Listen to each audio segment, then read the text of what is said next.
با مقصد پیشگیری ظهورات نامطلوب جهانی معاصر، تروریسم، پیشگیری شامل‌شوی جوانان به هر گونه حزب و حرکت‌های غیر قانونی، جلب جوانان به کارهای آبادکاری و سازندگی و تامین نمودن ثبات و امنیت شهروندان در جماعت دهاتی به نام رودکی ناحیه واسع با اشتراک دایره وسیع ساکنان، جوانان، زیاییان، شخصان روزگار دیده و آخری سودمند دایر گردید. حادثه‌های سال‌های اخیر و از جهان معاصر، تروریسم و اکستریمیسم ما را به طرف گذاشتن نمی‌تواند.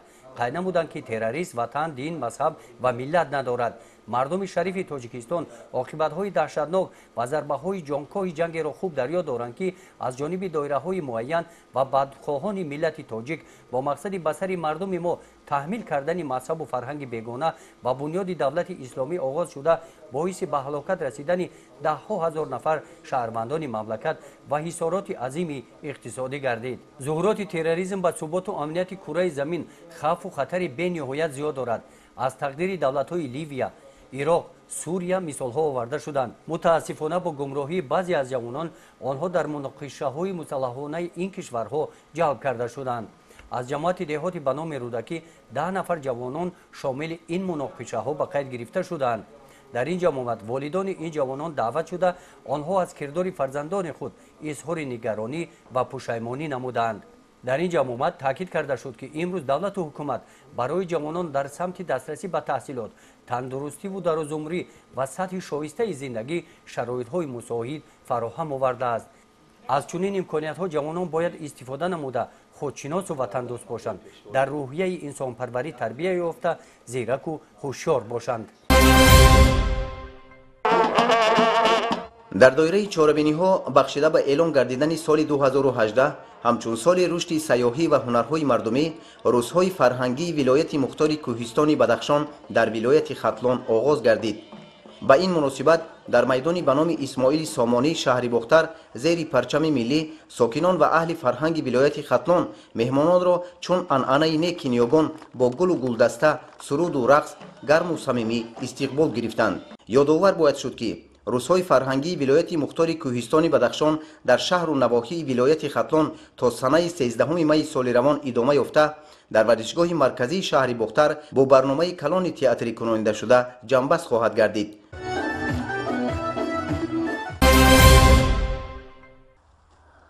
قابل ذکر است که درآمدناکی کشاورزان خوجگی فرمری اسدالله ناحیه خراسان اساساً از حساب باغ و تاک پروری بوده. در این روند فایده‌ناکی اساسی باغات را میتوان از باغ‌های زردآلو، سیب، شفتالو، گیلاس و آلو و انگورهای شهدبار به دست آورد. ابراز می‌نمایند باغپروران.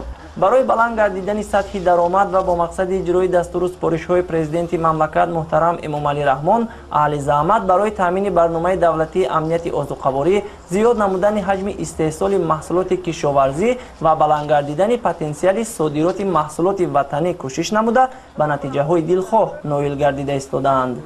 طبق اطلاع مسئولین در دایره عملیگردی برنامه ساحه باغ و تاک پروری برای سالهای 2016-2020 در ولایت ختلان بنیادی باز بیش از 5700 هکتار باغ و تاکزارهای نو به نقشه گرفته شده است. باغپروران با از بر نمودن تجربه پیشقدم و پیش گرفتن راه و اصولهای منفعت بخش بنیادی باغات سال سال حجم استحصال محصولات را افزون می نمایند.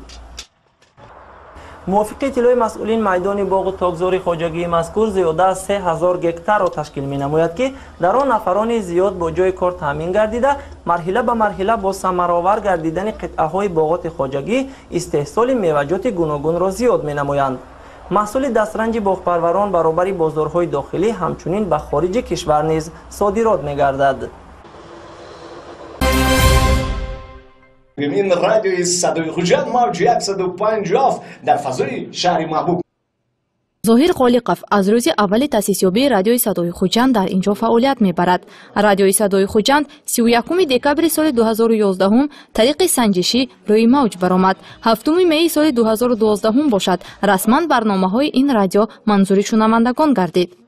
سنه 7 مای در خاطر دارم اولین مرتبه پخش مستقیم بود سال 2012 طریق رسمی ما برآمد کردیم و البته اون احساسات یک احساسات خوب بود. این سحر هم من 6 سال شده است الکی شنوندگان زنگ میزنن تبریک میگن با عید کسبی و ما از این خیلی خرسند هستیم. дар оғози фаъолият барномаҳои радиои Садои Хуҷанд 18 соатро дар бар мегирифт. ҳоло бошад барномаҳои радио шабонарӯзӣ фаъолият дорад. барномаҳо дар радио бо ду забон тоҷикиву русӣ тариқи мустақим ва сабтӣ пахш мешавад.